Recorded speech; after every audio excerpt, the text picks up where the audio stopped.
Hi. So I don't usually do these kinds of streams, but I said why not, especially for a Friday. So I want to talk today about why heteronormativity as a general cultural value is the best option we have for our society and keeping it together, especially with the values of freedom and small government, things like that. This is the only way we could have such a system. Well, let me make this a little bigger.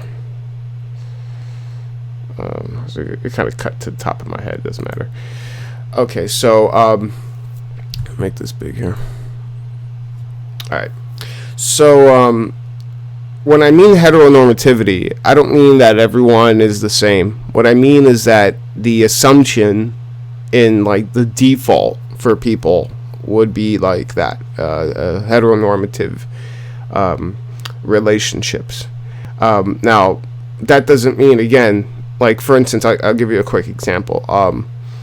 Heteronormativity would be like pop music, in the sense that like pop music has a certain kind of sensibility in our culture, regardless of whatever you think of it. Like it has a certain kind of sensibility in our culture, and when people usually think of music, like the first thing that pops into their mind is maybe like a pop song or something like that. So in that way, just because the normal default in the culture is pop music, right? Let's say now it would be like, I don't know, like trap or something. It doesn't mean that other people can't enjoy other kinds of music freely, which they do. You're looking at a person who enjoys many underground artists and non-pop, or actually I like pop music, just not popular pop music. You know, I'm talking about like Stereolab or the High Llamas or something. But anyway, so in that same way, you just because something is like the norm in culture doesn't mean there are subcultures that can do things. Now, so I just want to get that out there. I don't want people to be like, oh, wait, you're saying you got to throw people in prison or make everyone the same. No. But it is like this. The whole point is that when it comes to like, okay, what is the normal, right? So let me go real quick and like what I mean by normal. Before I do, let me just check everything and Periscope is working. Cultures that can do things. Now, so I just want to get that out there. I don't want people to be like, oh, okay, so all right. Okay, it seems like everyone can hear me well. All right, so to start, I was just going to get into something. No, I forgot again. I want to start by I talked about what I mean by heteronormativity, right? And so what I mean by having the society kept together, when we have a society that is founded on like a Republican system of values, right? Not like mob rule, but an actual system of immutable laws or rights that cannot be like they're changed or nothing altered in any way. They're like set in stone because they're endowed by a creator of the universe, not by any person or anything in nature. So the family structure is needed in that as a normative value. You see, sometimes I hate myself and I forget tangents I was supposed to go on. But what you're looking at right now, by the way, you might be asking yourself, like, what the hell are we looking at, right? Because you might see my desktop browser. By the way, this is, I don't know, I am not tech savvy by any stretch of the imagination. So all this streaming stuff is I'm probably doing it wrong, but, hopefully someone will let me know. Okay, so what you're looking at here is an article that was written in the late 80s, I think like 87, 88. And it was written by a group of gay activists who wanted to overhaul, as they say here, overhaul straight America. Not necessarily just have gay people, because they've always existed, but have them become normalized. And they have a step-by-step process here. And it's basically what we see going on today. And so my issue with this is that this is the agenda. It's not just so much that people like, and this isn't for everyone that identifies that way, but for the people pushing this, it's not so much that they want to live the way they want to live freely. It's that they want to change society as a whole.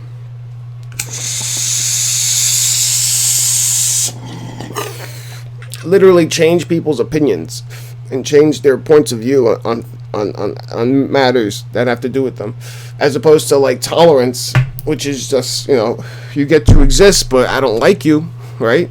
I don't have to like you, but you get to exist, versus acceptance, and pride, which is basically celebrating that you exist the way you do. And that is a big issue, right? Because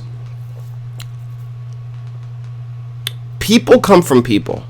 You can't get rid of that, right? Every person is the product of two people, a man and a woman. Being that's the case, the most natural form of a family unit is a man and a woman with children. It's just, you can't get around that. It's like gravity. You just can't get around that. Now, when you have a society that does not consider that to be the norm, right, family, but it said something else or nothing at all, like sexual, and we'll look into some articles right now pushing this stuff, recent articles like from CBS and stuff. What we're going to see is the pushing of this whatever it is, non-heteronormativity, is geared to destroy society from the bottom up. Because if the structure of how people are made, how they come about, is through this family structure, and we completely rehaul that structure, however it's rehauled, what you're left with is a new building block for the society. So if the society used to be made out of bricks, now you're going to change it into glass or something, and we're going to fundamentally change, because the building structure itself. And what I'm afraid of is that people will be so selfish and self-motivated, rather than giving up for family, that they'll be so self-motivated that no one's going to want to raise children because it's so much work. And so I believe that in the society where everyone's kind of like promiscuous, or polyamorous, or whatever you want to call it, you'll have a society where people raise children collectively. And the problem with that is that will devolve quickly, not until some idealized version of a community getting together to raise their kids, even though that's still not good. Instead, it would be more like the state, like social workers raising children, or taking shifts and stuff to put them together in a boarding school, which means now they all think the same, they all act the same, they all been taught the same values. I mean, this is why it's a problem, And I still can't remember the point I was getting at before, but I'll try. Let's see here. We agree on this point. Oh, Champagne, I didn't see you there. Maybe not for the same reasons, but with the conclusion at least. It's kind of hard to read, but not bad. Oh, don't worry. You don't have to read it. I'm gonna look at and tell you the main points here. So they got 6 main points, right, to overhaul straight America, right? Remember, this is in the late 80s, and they made a book from this in 1990. Okay, so it says, talk about gays and gayness as loud and as often as possible. So, we see that going on right now. Portray gays as victims, not aggressive challengers. So remember, the status quo back in the day was like, okay, you choose to be gay, and now you want to change society, which they are. That's what they do, because most people aren't gay. Most people don't have really anything to do with gayness. And they hate that because they want it to be a centered cultural institution. So when you look at them as aggressive challengers, they're trying to mask that and say, no, we're just victims. And victims of what? Your ideology. As if they didn't have an ideology themselves. So, for instance, they talk about NAMBLA, which is the North American Man-Boy Love Association. Yes, that's its real name. It's not a joke.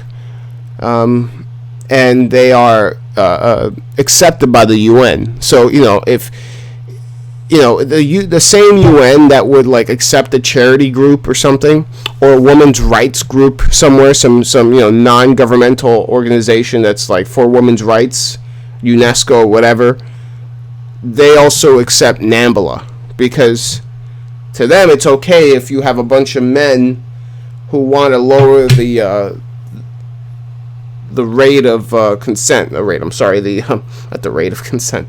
The age of consent. The rate. It's like, how often do you consent? The age of consent, I'm sorry.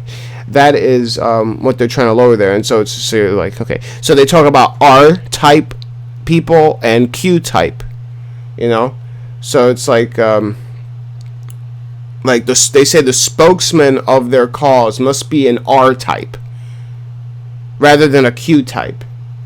And basically what they're saying is they want the spokesman of their movement to be people that you would think is someone you would think is straight when you first look at them, as opposed to like with the queer lispiness and the mannerisms, the effeminacy.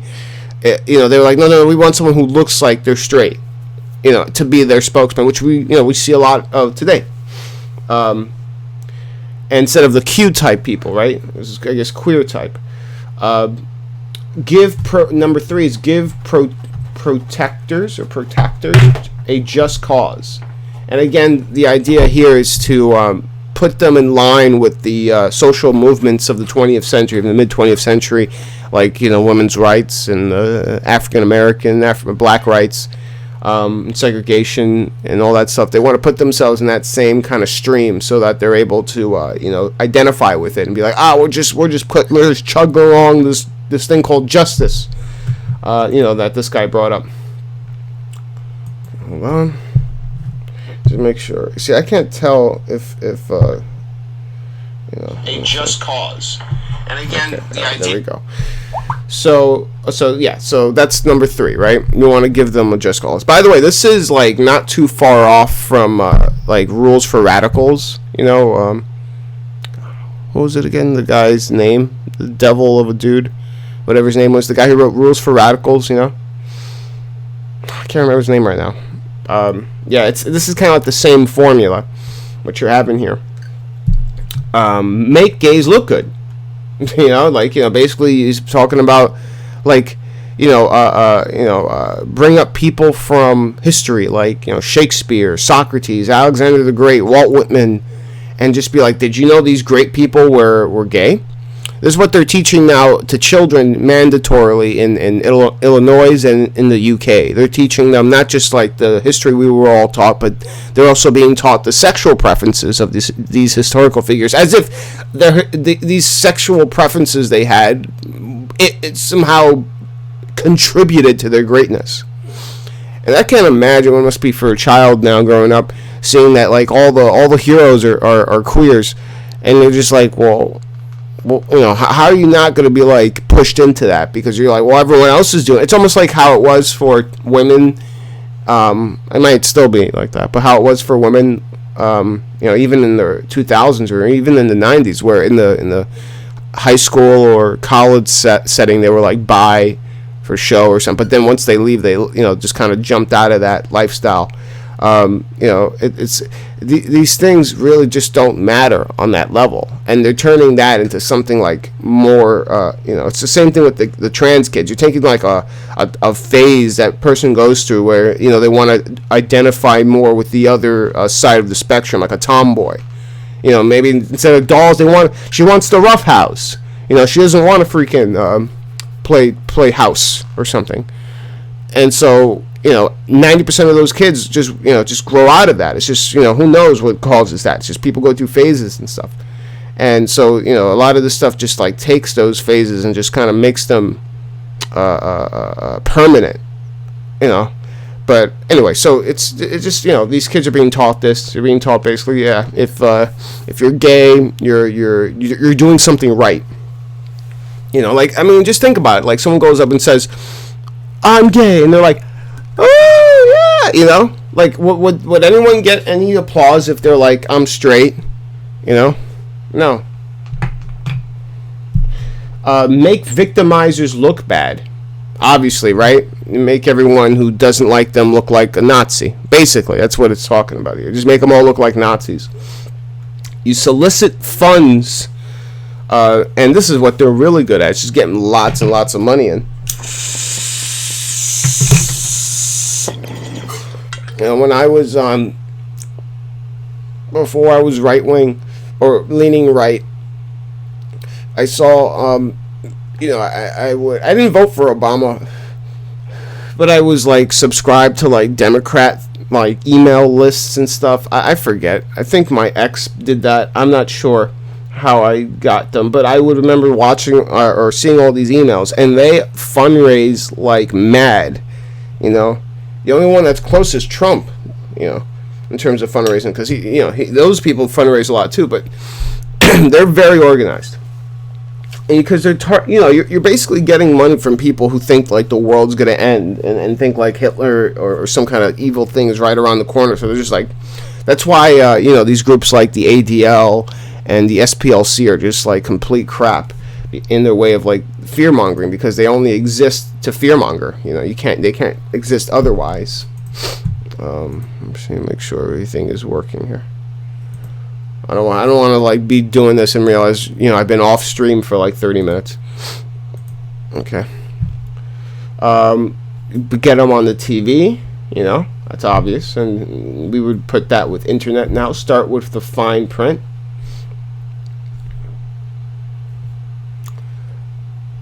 So this is like what they would the examples of advertising, subtle advertising that would push their motive here. In Russia, they tell you what to be. In America, we have the freedom to be ourselves, you see?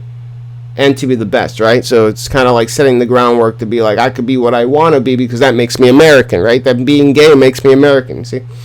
People helping instead of hating. That's what America's all about. It's another thing, too. So instead of criticizing, instead of using your critical faculties to understand something differently, they want you instead to just shut the fuck up and go along with it. And then they're going to tell you that you're not American. You see, this is why the Russia hoax with Trump was so huge, why the media ran with this, because basically you had America say, we want Trump, right? That's basically in a Democratic, Republican, Democrat, whatever. You have this election and then the public spoke, we want Trump. And instead, they're like, well, how do we get around that? How do we get around the fact that 60-something million Americans voted for this guy? How do we get around that? And the media was like, well, we got to make it seem un-American. We got to make it seem like it's not American. Like that no, this isn't America talking. This is Russia talking. So it's kind of like they keep using this tactic. The same thing, the left does this all the time. They'll use this tactic when it's like, America's about love, not hate. America's about progress, not staying in the past, or these kinds of things. Like they always, but at the same time, these are the same people who, they'll say this, but they'll quickly turn around and talk about how the Constitution is outdated and needs to be updated, and how borders aren't really important, how nationalism is bad.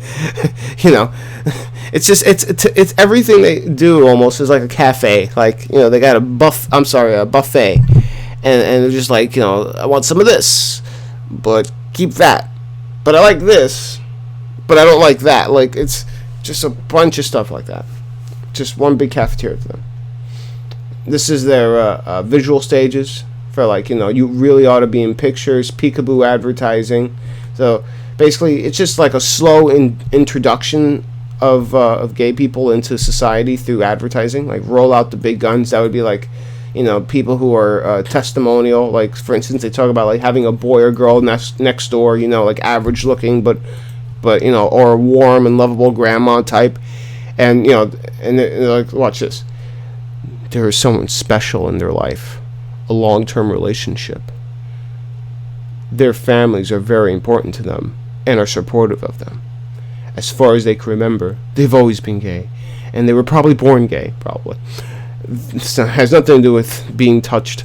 They certainly never decided on a preference one way or the other. Stressing gays, So the subject should be interviewed alone, not with their lovers or children. So the idea here is to make them, because people know that gays has nothing to do with family. That's basically when you go out and you go crazy sexually, right? And they're trying to say, no, this person has a long-term relationship, so that stresses they're monogamous, and that's not true. They say that their families are supportive of them. That stresses that they're not trying to break up their families. That they care about their family, even though gay people can't have families. So you gotta understand, if all your kids are gay, you're not gonna have a family. You see, it's just like after that generation, it's done. It's over.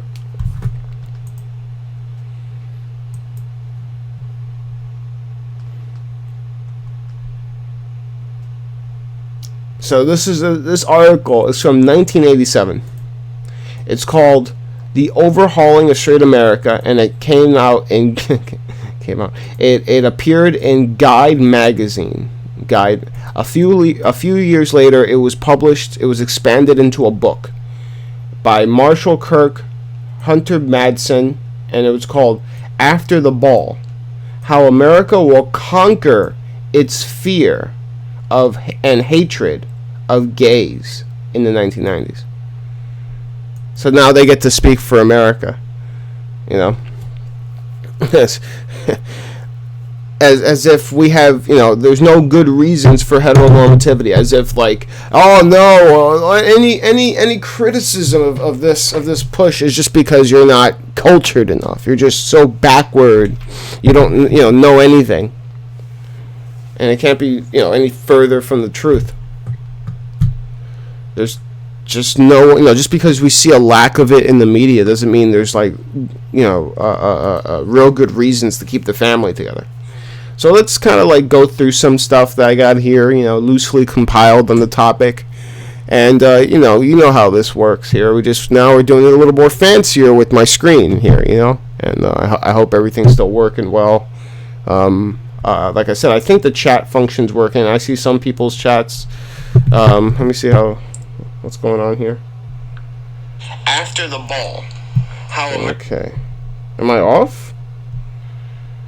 Okay, no, I think 1990s. So now they get to speak for. Yeah, okay. I'm still on. So, let's look at some stuff here.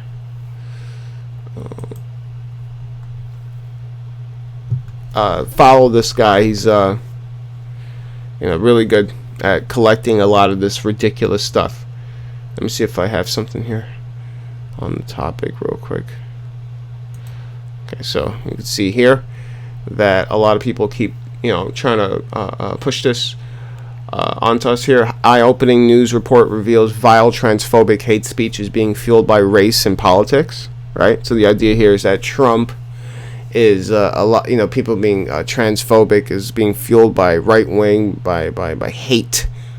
The idea here is to get rid of any idea of a rational reason, right, why a person would be against this.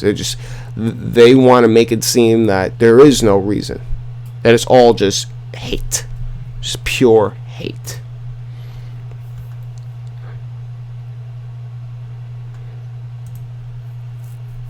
So time for some educational hell. I had reading this here. I had bottom surgery yesterday. Everything went great. And now I'm finally done with the whole transition phase of being trans. Even bought myself a support shark to cover. That's kind of fucking sad.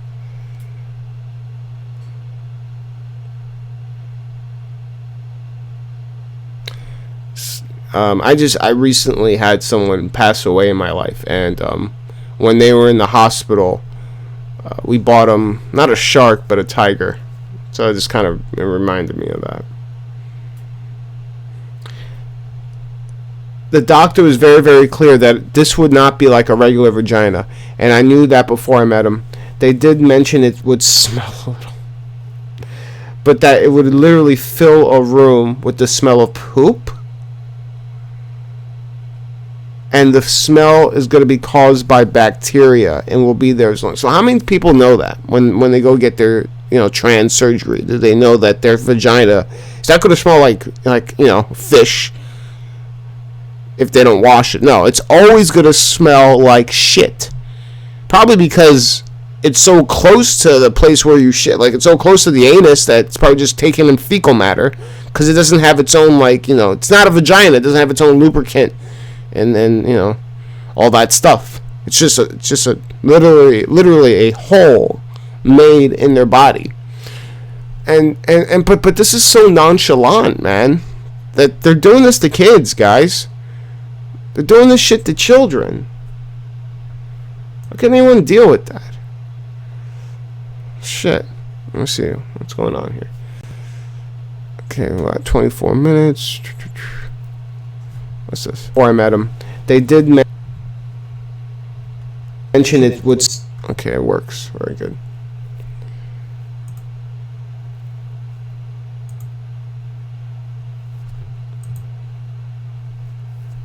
Okay. Let's go back here. The thing is, the odor is just getting worse and worse. It smells so strongly of feces. Oh my god, that's so sad. It smells so strongly of feces. When it was healing, it had that normal wound healing smell. I don't know what that smells like. But the wounds are not supposed to smell like feces. But it really smells bad. It's so disgusting and unbearable that the absolute worst part about this is that it smells like actual poop. And that gaping black hole down there is the canal. It's always open like that, and the pink part with a wound in the middle is like a cavity in real life. It's hard to see on the picture, but you could fit a finger in that cavity from the side. You can see that half of the outer left on the labia is gone.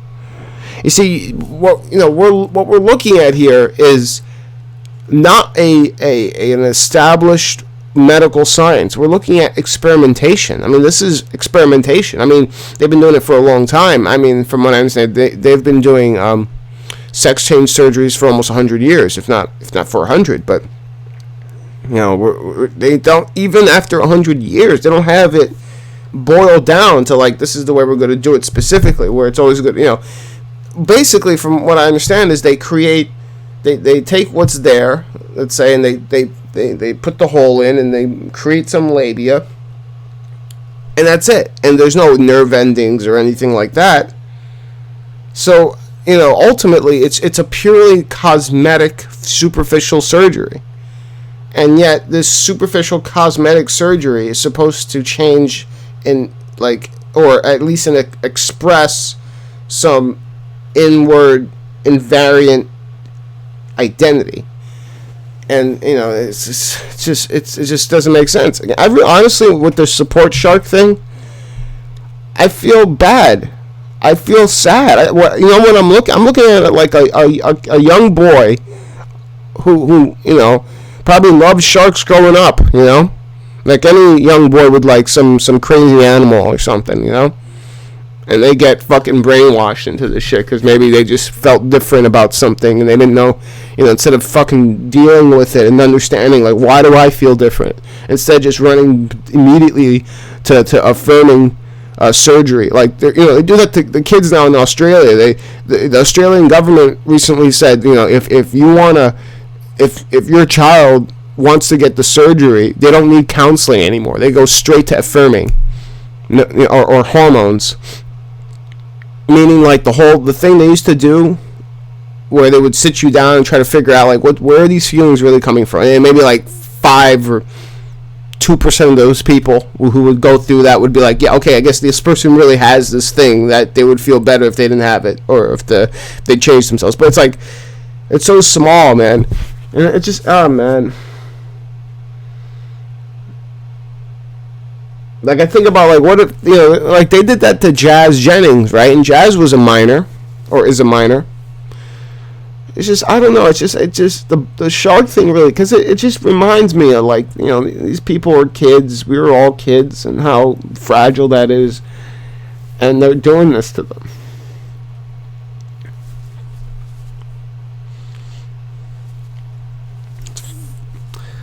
Yeah, I didn't think the shark would do it, but it did. It makes him, because I spent a lot of my time, half making fun of a lot of these people, and, I gotta realize, these people need our prayers more than anyone else, man. Or, not anyone else, but, like, in terms of the world, they're up there, because they're duped into thinking to literally mutilate themselves. Alright, let me finish reading this because it gets worse. They don't want to help me. This is this person talking, this trans person talking. They don't want to help me and just tell me, and they keep just telling me everything is normal. I feel so betrayed, and I feel like an idiot for falling for this shit. The entire surgery is just a joke. How can they do this to people? Yes, I had 3 consultations before the surgery, and they showed me 3 pics, and one of them sort of looked like mine with a huge gaping hole at the bottom, and I told them that that doesn't look human, and asked him if mine would look like that, and he said I wouldn't. It would not, and now he looks like that. I'm sure they make tons of money. Let's look it up. Let's look up how much money, like how much a surgeon makes from trans surgery. Let's look at that. How would I type that? Shit, how would I type that?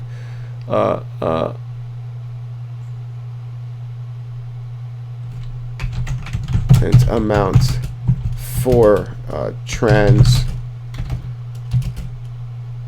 surgery. Let's see. How much? Let's see how much it costs. That's a good question there. So from 15 to 25. So what? Okay. So then let's see. Okay. So obviously the doctor's getting at least half of that, right?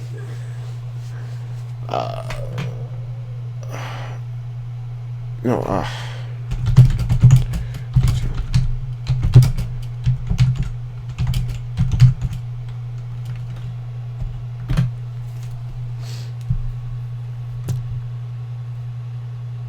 Yeah, but how much do they make? How much? Like, what do you call them? Like, trans surgeon salary. I can't spell surgeon. Trans surgeon salary. I wrote salary. Oh, that's great. Now I have that in my fucking bio, or in my not my bio, in my history. Now I have trans surgeon. Okay, here we go. No, not how to. Everything's about how to pay. I want to know how much do these surgeons make, man.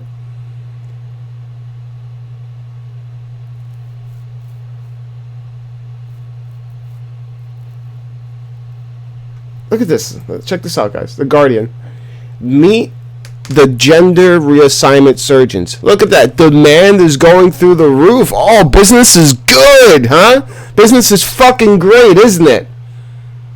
I bet you love doing a top surgery to a 14-year-old girl. I bet you love that, right? Because you make so much fucking money. I bet it's so easy for you, right? Just like, shut, right? It's not like you're fucking helping a real issue. You know, I mean, who you know... It's like you think being a plastic surgeon is low. Like this is the lowest form of fucking surgeon right here.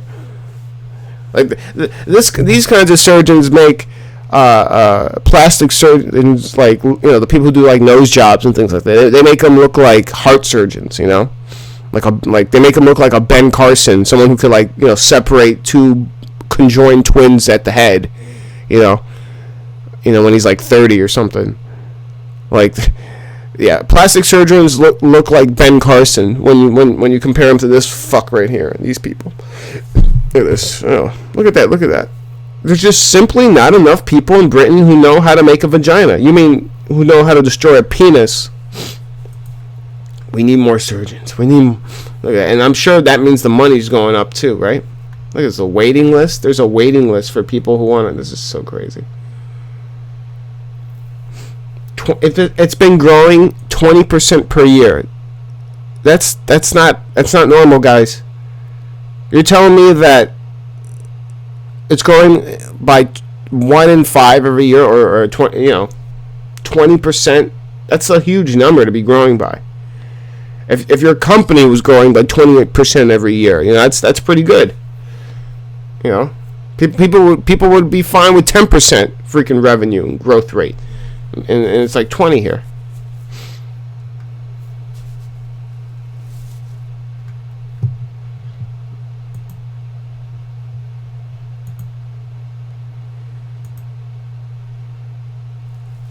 Thank you for retweeting me, Jesus Trump 2020 CAG.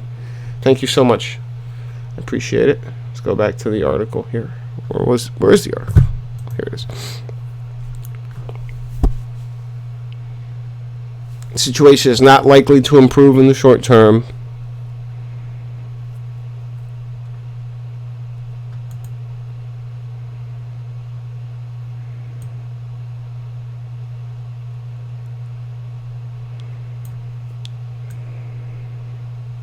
man.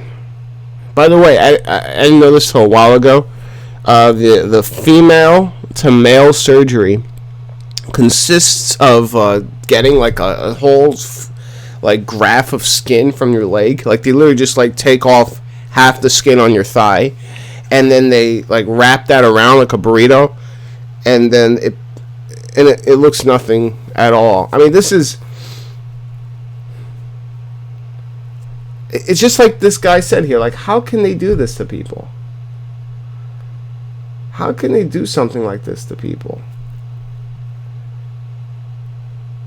You know, it really is. How, you know. Oh shit! Where was the thing? Okay, here it was. I really, you know, I look at this guy, and I feel bad. Honestly, especially with the shark, I see like a little boy. I see like a kid, a young guy, a boy, who was told by everyone around them like to do a certain thing that's good for you, and now realizing like it wasn't, you know, and like, you know, going like any form of comfort, right? Because the whole adult world that he's built up for himself, the whole identity he's built up for himself is all this gender stuff, this trans stuff, and so as a form of comfort, he has to run to the only time in his life where things made more sense, and that's when he was a kid, when maybe he was into sharks, you know? I'm serious. I know that sounds like freaking like psychoanalyzing through the roof here, but I think that's the case here. Because it's, you know, the comfort doesn't come from your adult world, right? Because the comfort was from the idea, the comfort was supposed to be the damn, you know what it reminds me of? It reminds me when I used to do a lot more drugs than I do now. And I got to a point where I became really fucked up and sad because it wasn't making me happy at all, like I wanted it to. And I was kind of sitting there with it like, this is supposed to be everything, and it's not doing that anymore, you know? And I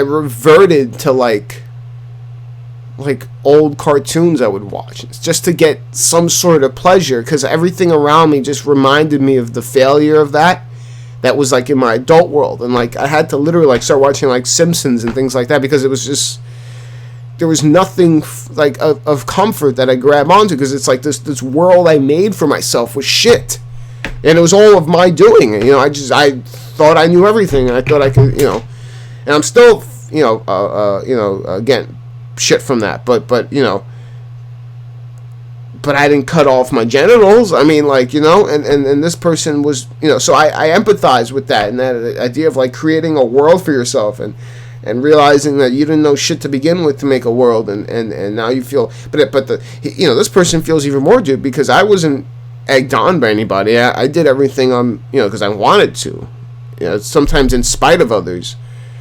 But this person was everyone around them, and he says it right here. It's like, you know, the doctors and everyone just saying it's okay, it's good, do it.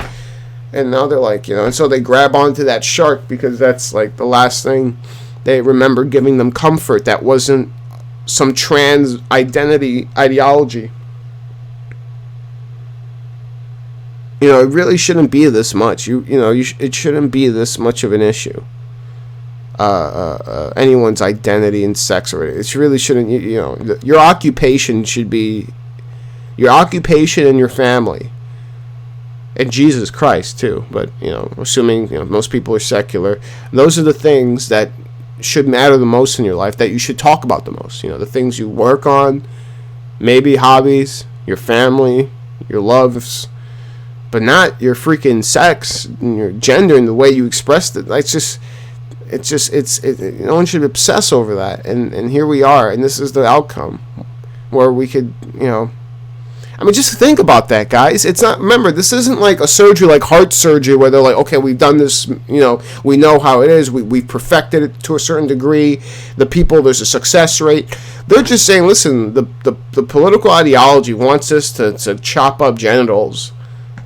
We're just going to do it. It's like, we don't even know what we're doing, but whatever, we'll do it, you know, because, you know, we see all the money that we're making. I really, you know, the shark really is fucking me, man. That shark is really, really messing with me. Make sure everything's fine here. I'm still on. Okay, we're good. When was this published here? What was that? 22 days ago? So that's so sad, man. This person has to live with the rest of their life like that. You know, I mean, I'm gonna put that up here. We'll look at this a little later. Trans regret Snoopy? What? Snoopy? The fuck is this? Trans regret Snoopy. My dick don't work. Wait. I'm trying to figure out, is this against trans people, or is this against trans people who have realized the mistake they made?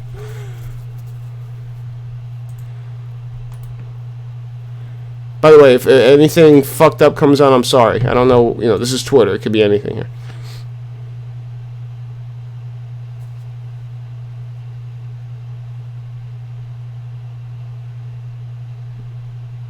I don't get this. I guess I'm too stupid.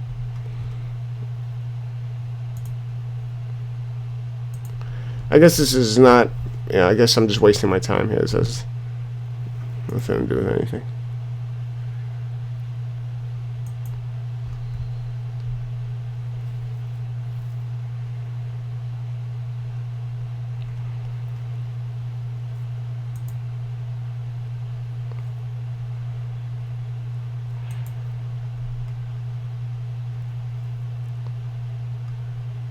Okay, this is too much of a crude thing. Okay, so, I don't know why it's popular, though. Because it's funny? I don't know. Okay, here we go.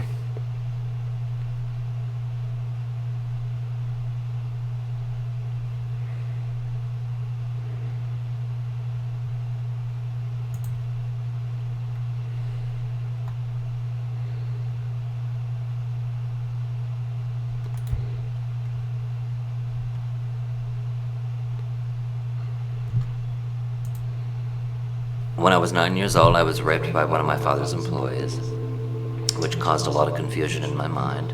I would ask myself, why do men want to have sex with me? And when he told me he would kill me if I said anything, fear set in my mind. And so I really believed I couldn't tell anybody. And this went on for a period of 2 years. And then shortly after that, my parents had gone through a divorce.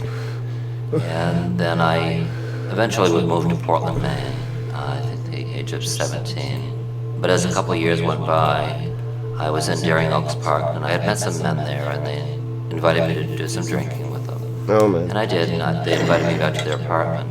And I was raped by all four of them, repeatedly, one after the other. And I had met a couple of transsexuals in this gay bar. And they would just say things like, you're so pretty, you're too pretty to be a boy, you should start female hormones. And of course I would chew on those things that they spoke to me. And when I was real young, even under 9 years old, I forgot to mention that my mother used to speak over me. She'd always say, Jeffrey, you should have been born a girl instead of a boy. And when somebody says that to you, you should have been born a girl and not a boy. No one talks about this. I'm telling you, look at anyone who has any queeritude. I just made up a word. There's something in their past that, because the natural evolution of sex happens usually in puberty, and it's triggered by essentials in your hormones and in the world, right? It's like a perfect storm, basically, that comes together. Now, whenever you do anything before that perfect storm, especially in males, but to a degree females will, but it's very more effective, affecting males, this what I'm going to say here, is that you set up a situation where the perfect storm is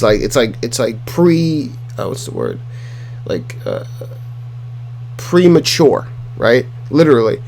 And what happens is the person, let's say in this person's case, right?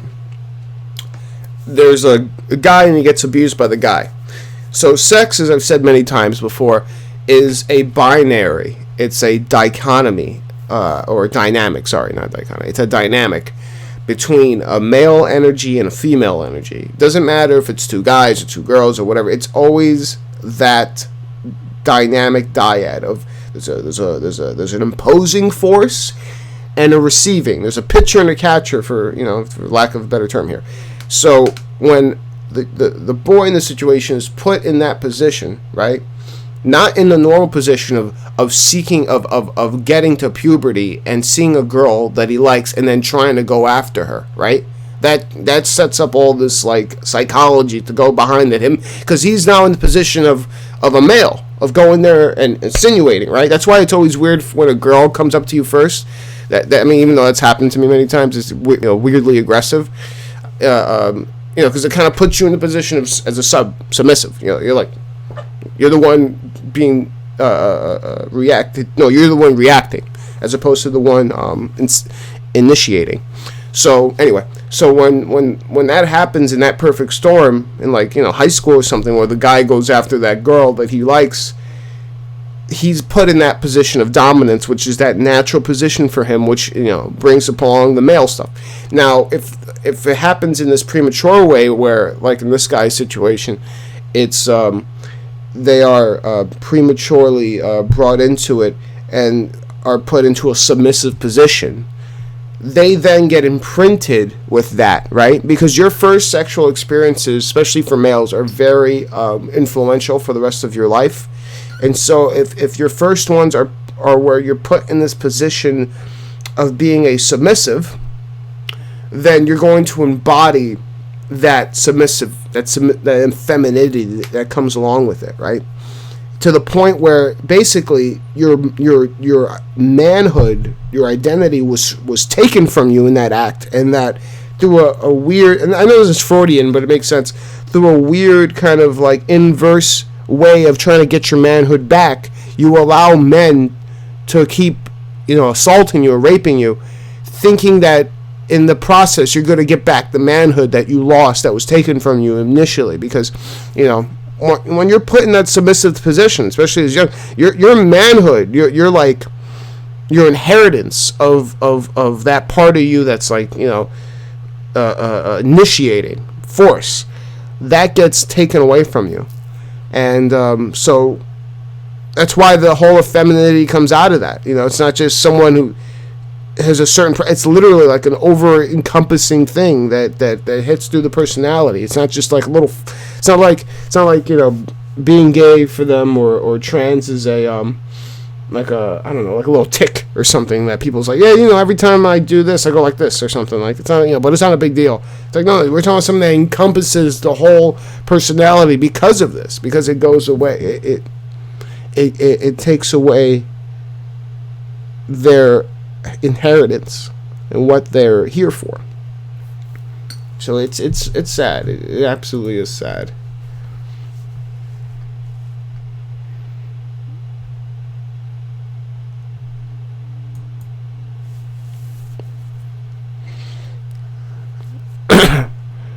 Oh, come on, guys. The high school is going to build a neutral changing. Imagine if you had a neutral changing room in college, in high school, where anyone could go and change, and they don't allow cameras or the teachers aren't there all the time, right? Because it would be weird for them to stand in the changing room, or some parts of the changing room at least, right? I mean, come on. Who's going to use that stuff. I mean, this is what I try to tell these guys, is that, like, you want to change the bathroom laws, and you think, oh, what does this trans person have any danger to your child? It's not a big deal. The deal is this, all right? That trans person is basically someone can come in disguise as a trans, or just say they're trans, right? And then they're really not. So the idea is, like, how do these laws protect against people who are using that identity as a means to exploit it? To exploit, so he could get into a, some rapists can get into a place next to a 6-year-old, right? Alone. No cameras. You see? So, 6-year-old girl. So you could see that what there's a problem there, right? There's a huge issue there. So how do you prevent that? And there's no way to prevent it. You just like take it on faith that, and I've said it many times. Like, I don't think most trans people would do, are like, are like that in terms of like they would rape a little child, unless they do drag queen story hour. But what you have is someone who would pretend, and there's already been tons of cases like that of people who have like pretended, to be trans, and then they go in there and they're like, what? I'm trans. It doesn't matter if I don't look like a girl. It's you, bigot. Check watch. GBH, which is the Boston affiliate. I work for Digital Studios, and it's only really was last night that I realized, because we were puzzling for the why. Why did they go after WGBH? I've never even been to Boston, and I realized it's because this guy must be a Boston local, and he logged onto the PBS website, and it defaults to your local PBS affiliate.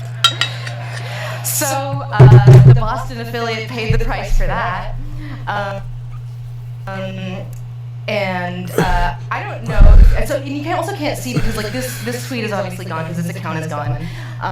So these were just stuff that we mined and kept for years. You can't see how many retweets it had, but it was over. Why does it keep messing up here? 7,000 retweets. It was. All right, I thought that might have. That's more to do with race. Sorry, guys. Like I said, this is a mix. This Twitter is a mix of stuff, but he usually covers the gender heteronormativity war.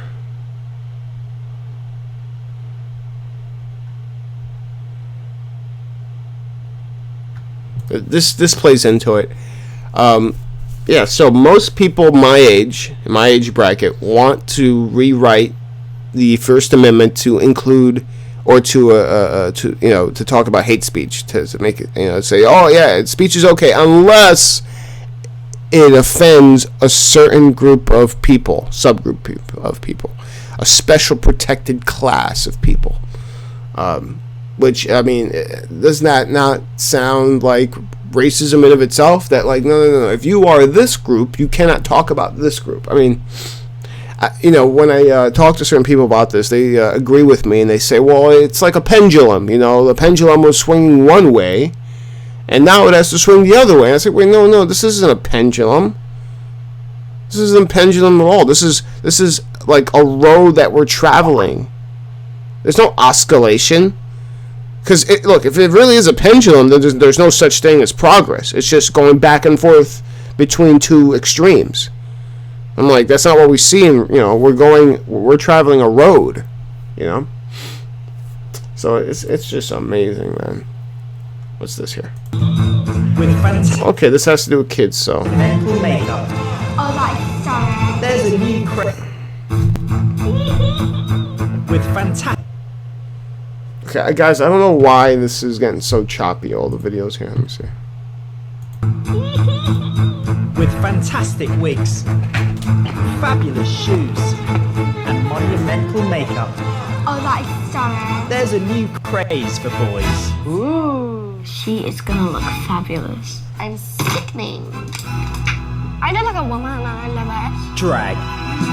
What? Kids are bringing out their inner divas.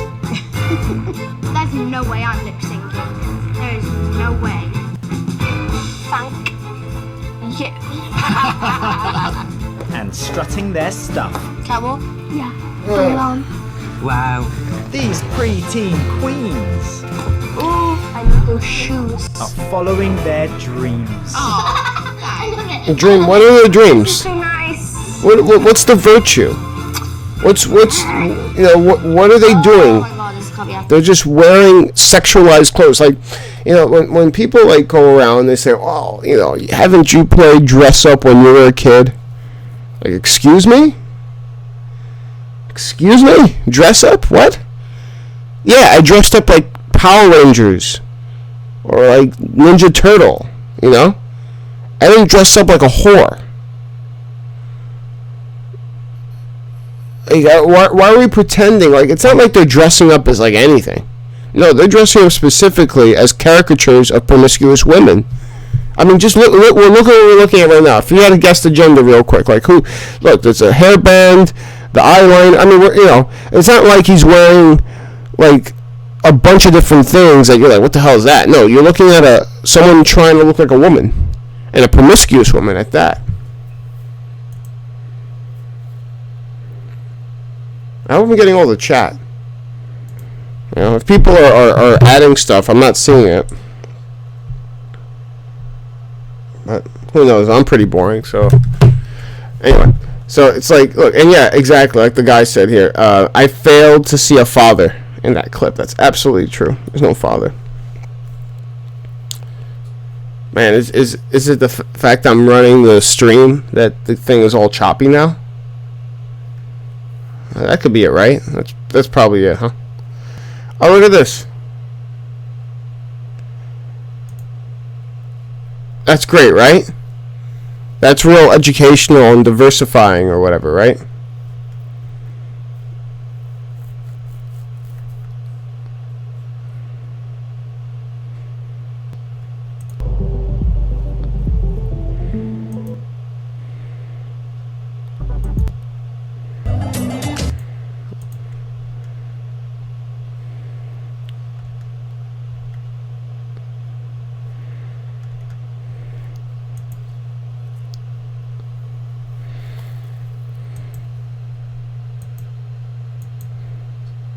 We just want our kids to express themselves however they see fit, as long as it's respectful and they're nice people.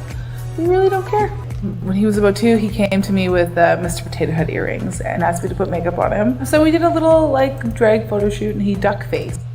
It was very sweet. And yeah, anytime he wanted makeup, I just put some on him. A little bit of dark and a little bit of swoon.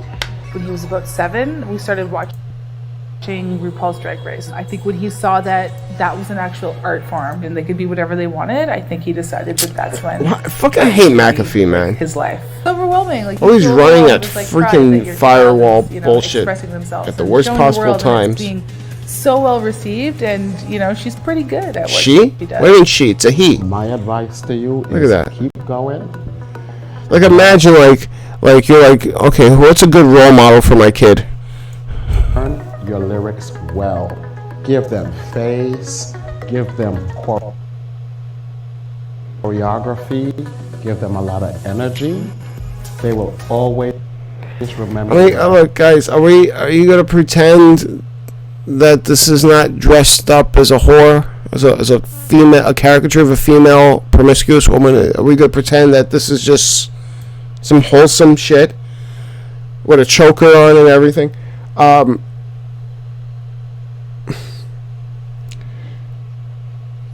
Their intention here, and they've said it many times, is to get rid of heteronormativity. They want to teach your kids that being straight isn't that is not normal. That there is no normal to sexual behavior. What happens? Chaos. Now, what is sex? Is sex just our pleasurable thing that we do, or is sex legitimately how we reproduce? This is why I like drugs, because drugs can help us achieve euphoric states without the sex. You see?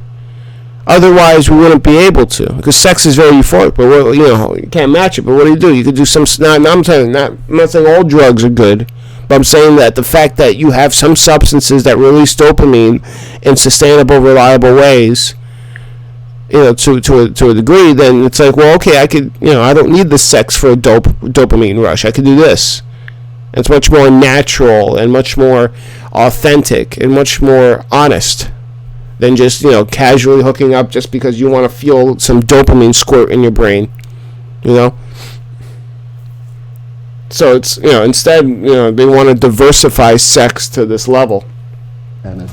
By the time you turn 12, you are going to be a weapon of mass devastation. Why 12? Why is that your age of consent or something, or is that because that's the age of consent in Mexico? Why 12? It's so interesting, right? Because you're still a kid, technically, right?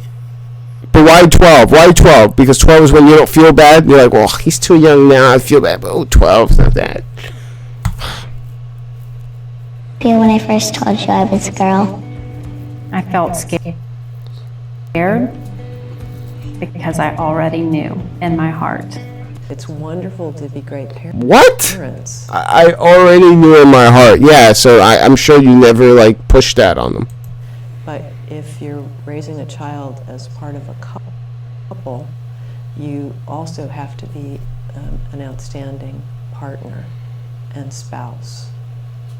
And that means giving time to your adult relationship, being sexually active, continuing to be sexually active, and really attending to the adult relationship and not just focusing on the children.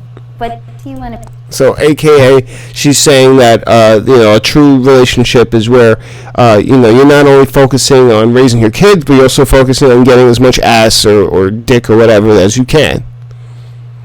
I mean, I had an ex whose mother was a prostitute, right?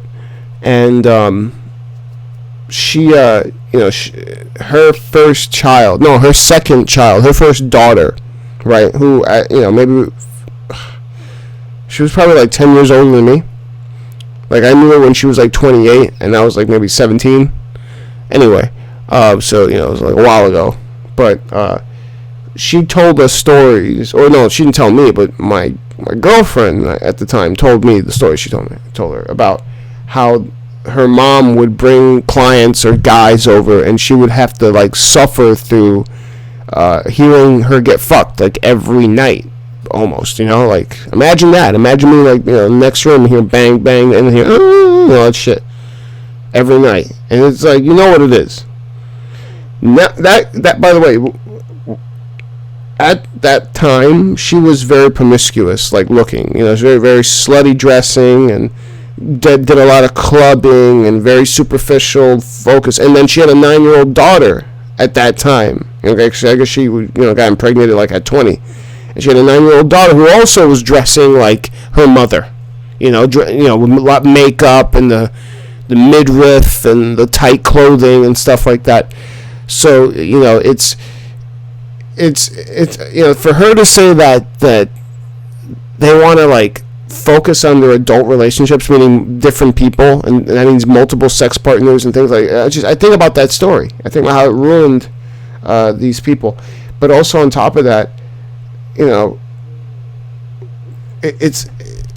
you're putting your child at even greater risk, because you're putting people around the kid who are not the biological parent, who are in more likely of a position to abuse. Everyone knows that. The statistics are clear that sexual abuse is much more likely to come from someone that is not related to you than is.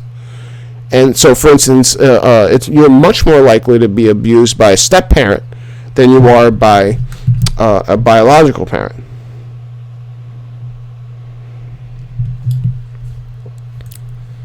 To be when you grow up? Exactly what I am right now. What do you want to be when you grow up? Exactly what I am right now. A kid? But, like, what is that? A drag queen, LGBTQ activist, and advocate. How can a kid know they're gay if they're not sexually active? I just don't get it. Yet this kid right here says he's been gay since he's come out of the womb. That at like a year old he knew, like, I like men. How is that the case when people don't even know if they like women or men? Like, you haven't hit puberty yet. Why do you have these feelings? It's not normal. When I was getting my psych degree, there was a professor in the faculty there his specialty was child psych, and in the subfield of abuse. And I remember he had a talk that he gave, one of these, like, brown bag talks, and brown bag lunch talks, and he gave a talk about, he said it was very controversial, but he was saying that, one of the telltale signs of child abuse, especially sexual abuse in children, is when they imitate these acts. So, for instance, if kids talking about having sex, or like this one saying they're gay already, it's usually because they already were sexually active. Like that's a bad word because it makes it seem like that they're voluntary. They're already sexually abused at that point, and they're just emulating what they know. And so, for instance, he gave the example of these 2 6-year-old kids kissing each other, and they're on the cheek, basically making out with each other, getting together. This is they're parodying other things that they've seen, because at that age, all you're doing is getting used to the world. You're setting up defaults basically, and so you just emulate stuff because you're learning it. And so when we see him saying all this crap about being LGBT or obviously something happened. You don't just those thoughts don't come out of nowhere. Those thoughts don't come from some inner self. They come from his experiences with his abusive mother. I hate. Look at it, fucking you. Never mind. Public figure. I guess I'm most reluctant or hesitant to tell you about hate online and things that people say. And it's not like you ever want to get exposed to a different opinion. Your success rather than know that there's a negative side. Yeah, success. Yes, There's this is 6 million success. kids being raised in this country by LGBT couples, and we fought to make sure that we were included in our communities, that we were protected under our laws, that our children were safe at school. Shit. Hey, so wait, hold on. Okay, guys. How do LGBTQ people reproduce? Does anyone know? Because I found out they can reproduce. Did you know this? Did you know LGBTQ plus people, non-heterosexual, did you know these people can reproduce? I'm serious. How do they reproduce? By fucking with kids. Molesting themselves or their minds. That's how. By indoctrination. Because they can't reproduce naturally. They can't have normal families where you have children that grow up to want to be like you. That's why kids that's why kids can see hypocrisy easily. If you tell them to do something but you don't do it yourself, they're like, what the fuck, right? You tell them to go to sleep early, but they see you up all night. They spot that pretty quick. But if you are as good as you can be, the kid, let's say you work out and you're respectful and all that, the kid will want to be like you by default. But you see, they can't do that though. They can't have normal families. So what they do instead is take the impressionable children of other families and try to indoctrinate them in place in lieu of their parents. And this could be, it's usually due to the parents being very weak. We're talking about parents who are very neglectful, who aren't there, who work all the time, or who don't, spend much time with their kids. So their kids aren't being raised by them. They're being raised by the TV and by the faggots on the fucking net. So that's how they reproduce. They reproduce by indoctrinating, molesting the minds of children. In modern times, the LGBT community has really been on the forefront of creating co-parenting as an option or solution. Co-parenting? You mean parenting? What is this co-parenting? You mean parenting? Co-parenting? What? It's where do they get this from? Co-parenting. Co-parenting. This is amazing. For LGBT family building, more and more people, certainly in their 30s and certainly in their 20s, just see parenting as a natural part of their family building. A stirring video that is being shared by... that's so radical to see them as to see that raising children is natural. You know, they had to be queer to realize that. Remember the rehauling of America? Remember this I showed you at the beginning? Keep this in mind. All this stuff about like making them make gays look bad, give them a just cause, portray gays as victims, not as aggressive challengers to society. Talk about it all the time.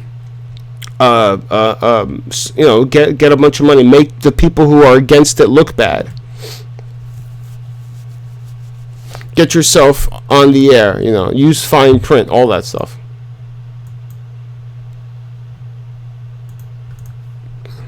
Millions. A couple's decision to allow their young child, born female, to become male.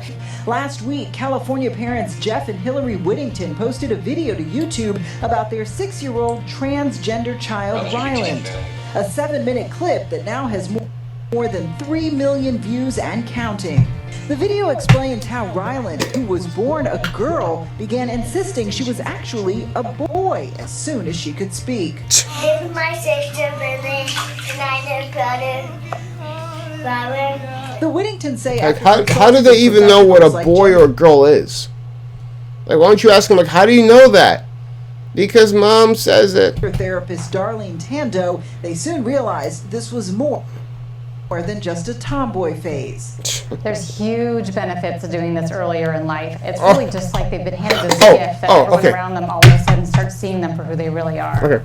Actually, I want to harp on this point real quick because this bothers me a lot because I know a little bit about statistics, and when I see that they say, well, we've talked to all these trans people, you know, people living as the opposite sex, whatever, and they say that they would have benefited from earlier transition. And then they say, oh, well, if they're all saying that, then it must be true for everyone. Excuse me. That's called selection bias, right? So we know that most kids who feel this way, at least traditionally, you know, before like 3-4 years ago when the affirming surgery started coming around, we know that at least 90% of these kids grow out of it. So the people you're questioning, right? Those people you're questioning are actually self-selected, and this is called the self-selection bias. I'll show you this real quick right here. Self-selection is a statistics, all right? So it's arising in any situation in which individuals select themselves into a group, you know, being trans, and that then you cause you use them as a sample, and that becomes a bias, right? So, you know, to get real technical here, you know, it's basically a form of non-probability sampling.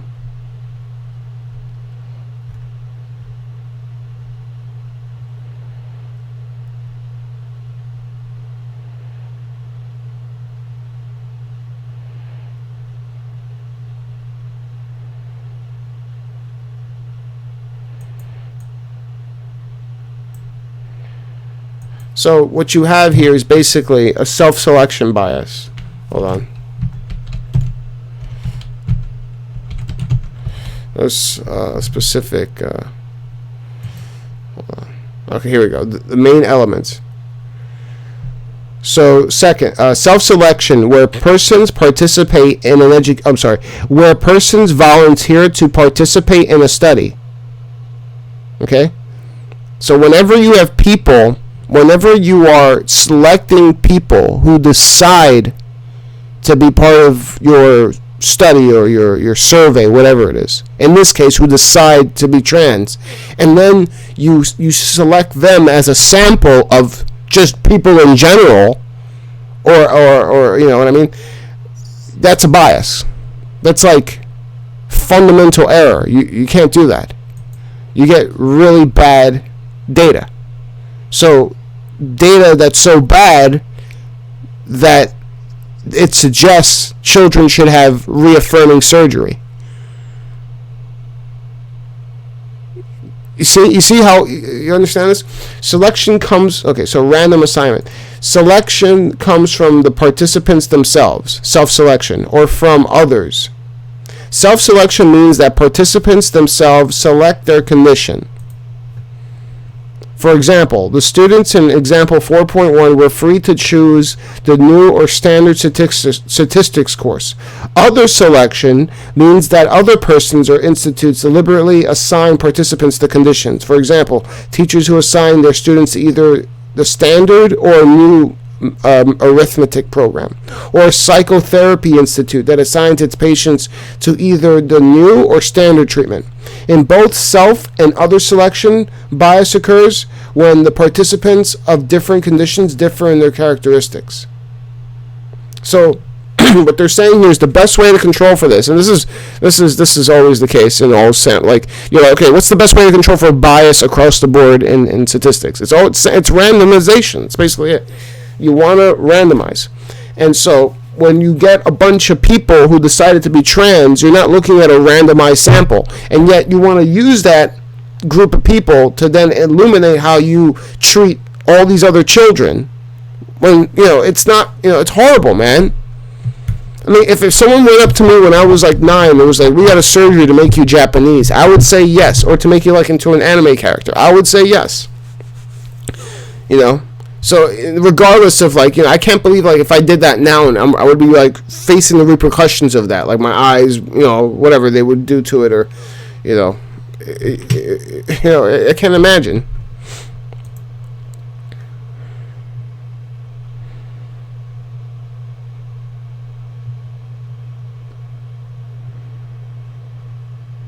Okay, so you guys get the point here of this self-selection stuff, all right?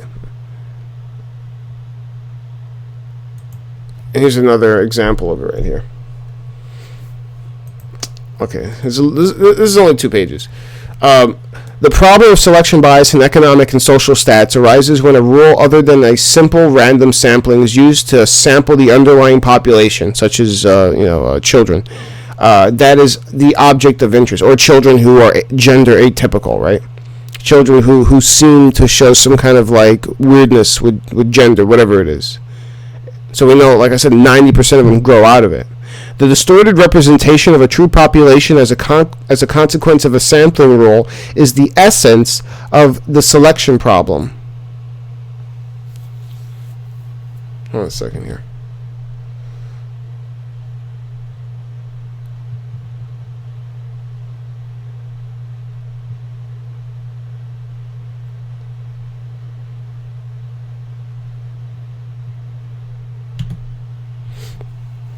Okay. Distorting selection rules may be the outcome of decisions of a sample survey of statisticians, self-selection decisions by the agent being studied, or both. A random sample of a population produces a description of the population distribution of characteristics that has many desirable properties. A sample selected by any rule not equivalent to random sampling produces a description of the population descriptions that does not accurately describe the true population. Okay?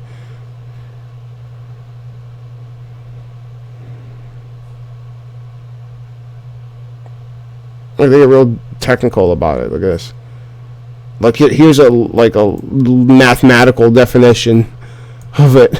I have no idea how this works really. Let y be the vector of outcomes of interest. Let x be the vector of control of explanatory variables. Okay, yeah, so look, this is logically very consistent. That's all you need to know. But yeah, so you have a self-selection bias. So when these kids or when they're asking these trans people, hey, would you have had the surgery when you were younger? They're selecting a biased sample. Just a tomboy phase. There's huge benefits to doing this earlier in life. It's really just like they've been handed this gift that everyone around them all of a sudden starts seeing them for who they really are. It's really just like they've been handed this gift that everyone around them all of a sudden starts seeing them for who they really are. You see that? You see how horrible that is? She said there's tons of research. It's all biased research. And any PhD in any behavioral science, anything, medicine, doesn't matter. Anything that deals with stats would know that easily. Self-selection bias. It's like stats 101, Last month, Ryland spoke or maybe 201. about his transition at an event honoring the family. My name is Ryland Michael Whittington. I'm a transgender kid.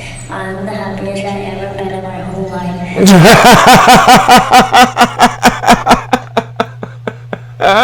I am the happiest I've ever been in my whole life. I am not being paraded around. My mother does not have Munchausen syndrome. I am happy. I am happy. I eagerly await my genitals to be chopped off so I could be my true self. Thank you to my parents. The video ends with Ryland's words, but for so many, the conversation is just beginning. How dare they? So here you had a child who, from the beginning, she felt that she was not aligned with her anatomic gender. Her parents. Like, how do they even know? Just because a kid said, like, if a kid says, I feel like a dinosaur, does that kid really feel like a dinosaur? Or does that kid not know what a dinosaur is and is just being a kid and just speaking gibberish? Like, what is it here, huh? Like, when have we ever taken the opinions of children seriously? Especially seriously enough to do this. Seriously enough to literally, destroy their lives. Brought in experts, and they felt that truly this was a child who was transgender, and that the earlier they transitioned her, the better in terms of her self-esteem and development. If you're still looking for a summer camp for your teen, here's one that may be of interest. Metro Wellness and Community Centers are holding their second annual Metro Youth LGBTQ+ Summer Camp. We do an annual summer camp now. It is our second annual, and it's a wow, guys. Ages 13 to 18 to come. Wow. Basically, teenagers, check this out. Send your 13 to 18-year-old kid to our LGBTQ summer camp where they'll sleep over at a summer camp where the theme is their sex or sexual orientation, like how they have sex. Oh, but don't worry, we're wholesome. They're not, it's not like we're going to give out free condoms and teach them how to, like, fist each other or anything. No, seriously, who would send their kid to an LGBTQ summer camp? They're 13 to 18-year-old. I mean, this is, again, this is all done to destroy heteronormativity. Remember, heteronormativity doesn't mean everyone is straight. It just means that that's our default. That's like the gold standard. That's like what everyone considers to be the best thing. That if everyone was that way, we would be good.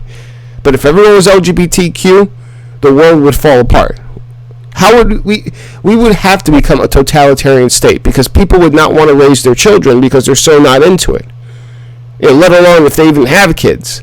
So it's like the kids who do pop up out of these, polyamorous orgies or whatever, like who's going to raise them? And they're like, listen, I'm living my life. You can't stop me, just because this kid. And so, either the population will drop significantly or the kids that are born will be raised by the state. They'll call it community parenting. That's what they'll call it. But it's really just state officials. Just like how now, like if you go to some community center, it's all just a bunch of bureaucrats. It'll be the same thing. Our second annual, and it's a space for ages 13 to 18 to come and be celebrated for who they are. It's moving past. Why would you just want to celebrate kids for being who they are? Don't you instead want to teach them things that they can be proud of in themselves?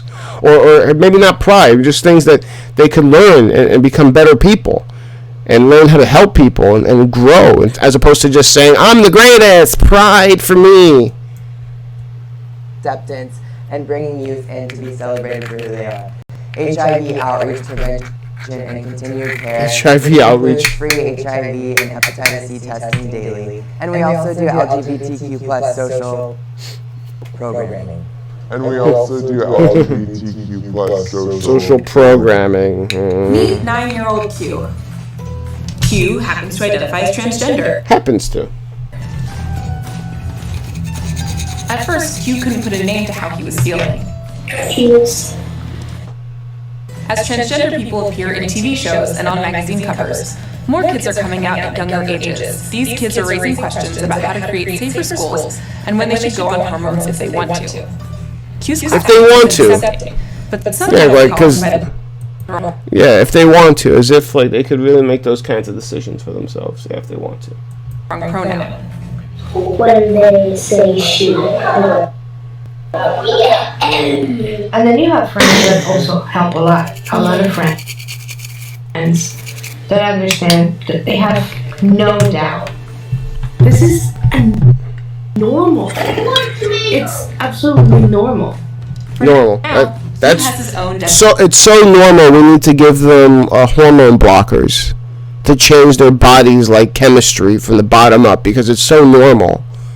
But it's so like like natural, where it just it's so natural. We need to do invasive surgery to make make him his natural self.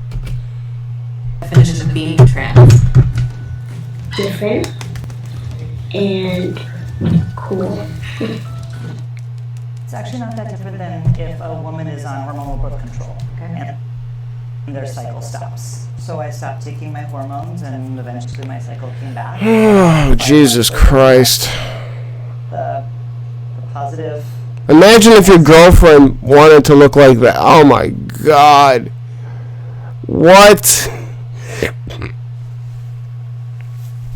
All these trans men, women who used to be, men who used to be women, they actually do look like men, but they look like manlets. They look like, and I know it's funny coming from me, although, if you saw my workout routine, I don't think you would call me a manlet, but, but still, like, these guys look like basically short, stubby, chubby dudes who barely could do like the most effeminate men you could, but they look like men though. Like if on first glance you just think like, oh, this is a real short, weak person. It kind of gives it away after a while. Let's move on to something beyond the kids though, and the trans stuff, because I don't want to be like, oh, it's all just the trans shit. Pregnant, and you have this belly. Okay, instead let's focus on this here. This is CBS, right? Trying to make polyamory what they call consensual non-monogamy. They want to make this look good.